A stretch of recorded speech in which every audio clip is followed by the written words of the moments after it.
Pengertian teknik brainstorming. Brainstorming adalah teknik curah pendapat yang digunakan dalam diskusi kelompok untuk menghasilkan sebanyak mungkin ide atau gagasan secara bebas, terbuka dan kreatif terkait suatu permasalahan tertentu. Teknik ini pertama kali diperkenalkan oleh Alex F. Osborne sebagai metode kolaboratif yang mendorong setiap anggota kelompok dengan latar belakang pengetahuan yang beragam untuk berpartisipasi aktif dalam menyampaikan pemikiran tanpa adanya kritik atau penilaian pada tahap awal.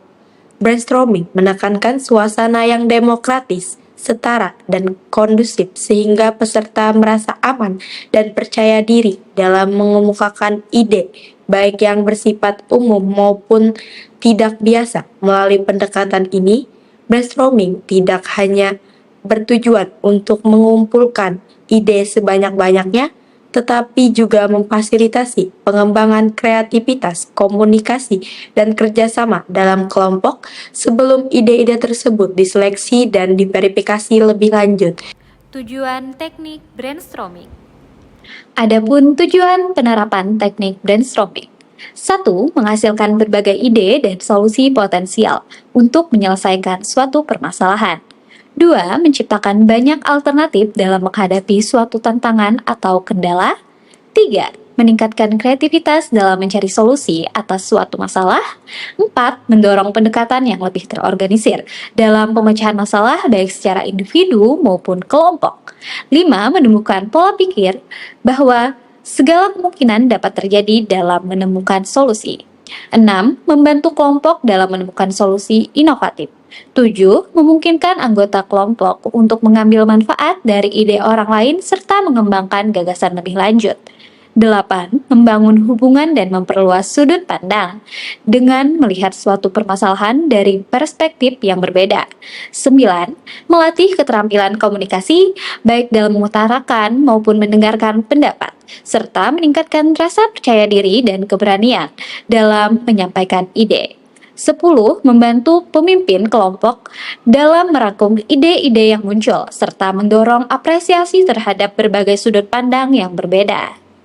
Langkah-langkah teknik brainstorming. Yang pertama, konselor menjelaskan aturan pelaksanaan teknik brainstorming, termasuk tujuan layanan serta kesepakatan bahwa setiap ide yang disampaikan tidak akan dikritik pada tahap awal kegiatan. Yang kedua, konselor menunjuk salah satu konseli sebagai notulen yang bertugas mencatat seluruh gagasan atau pendapat yang muncul selama proses brainstorming berlangsung. Yang ketiga, konseli mengemukakan pendapat secara bebas dan terbuka sesuai dengan topik atau permasalahan yang dibahas tanpa adanya penilaian maupun kritik. Yang keempat, konseli diberikan waktu jeda sejenak atau inkubasi untuk memberi kesempatan berkembangnya ide sementara notulen tetap mencatat gagasan yang muncul. Yang kelima, setelah kegiatan brainstorming selesai, konselor bersama konseli melakukan evaluasi terhadap ide-ide yang telah ditemukan. Yang keenam, ide yang relevan dengan tujuan layanan dipilih dan dikembangkan, sedangkan gagasan yang kurang tepat direvisi atau disesuaikan. Jenis yang cocok menggunakan metode teknik brainstorming. Jadi, situasi ataupun jenis masalah yang cocok menggunakan metode brainstorming ini ada 5. Yang pertama, yaitu masalah yang bersifat terbuka, cocok digunakan pada masalah yang tidak memiliki satu penjawaban yang benar. Kemungkinan munculnya berbagai alternatif ide ataupun solusi. Yang kedua, masalah yang membutuhkan jawaban yang waktu singkat. Metode ini efektif ketika kelompok perlu menghasilkan banyak gagasan secara cepat melalui partisipasi spontan para peserta.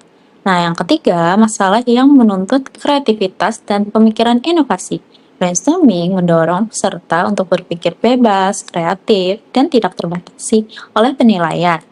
Yang keempat, masalah yang dibahas dalam situasi kelompok. Metode ini tepat digunakan dalam kegiatan kelompok karena mengandalkan interaksi, komunikasi, serta pertukaran pengalaman. Dan yang kelima, yaitu masalah eksploratif atau perkembangan diri.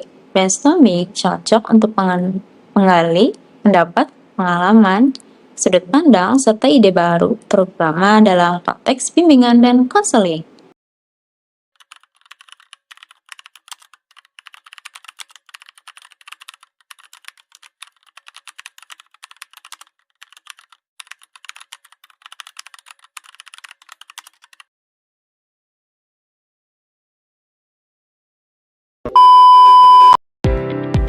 Siang itu, Aris, Bayu, dan Laras melangkah ragu memasuki ruang BK.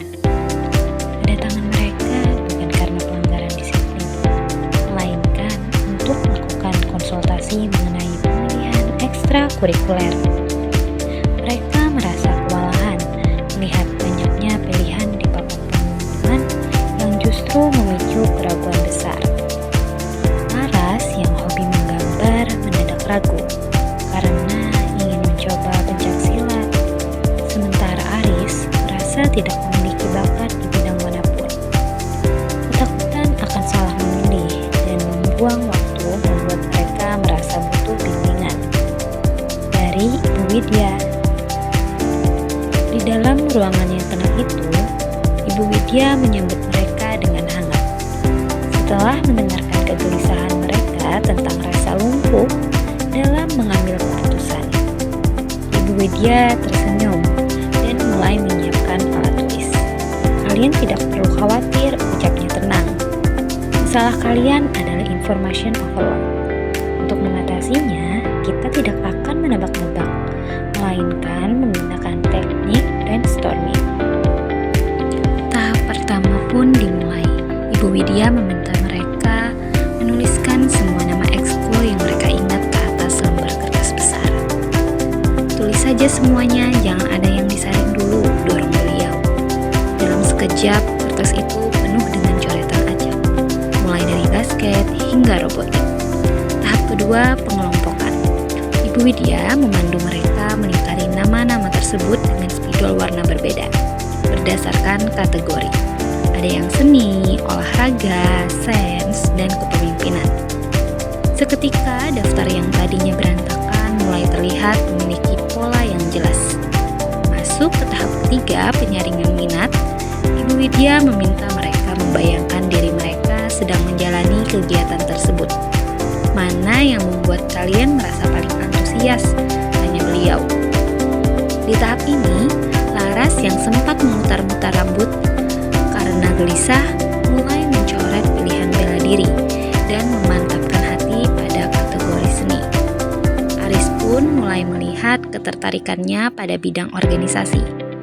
Tahap keempat adalah uji realitas. Mereka mulai memeriksa jadwal mingguan masing-masing. Di sini, logika mulai bekerja. Satu persatu pilihan dicoret karena bentrok dengan jadwal les atau waktu istirahat yang sangat berharga bagi mereka. Terakhir, tahap penetapan. Kertas yang tadinya penuh, sesak kini hanya menyisakan satu lingkaran tegas bagi setiap anak. Laras mantap memilih desain grafis, Aris memilih pramuka, dan Bayu fokus pada fotografi. Bagaimana perasaan kalian sekarang? Tanya Ibu Widya. Aris menghela napas lega. Ternyata masalahnya bukan pilihannya yang sulit, Bu, tapi pikiran saya yang berantakan. Mereka pun berpamitan dengan wajah cerah, membawa hasil brainstorming itu sebagai bukti bahwa setiap masalah memiliki jalan keluar yang terukur.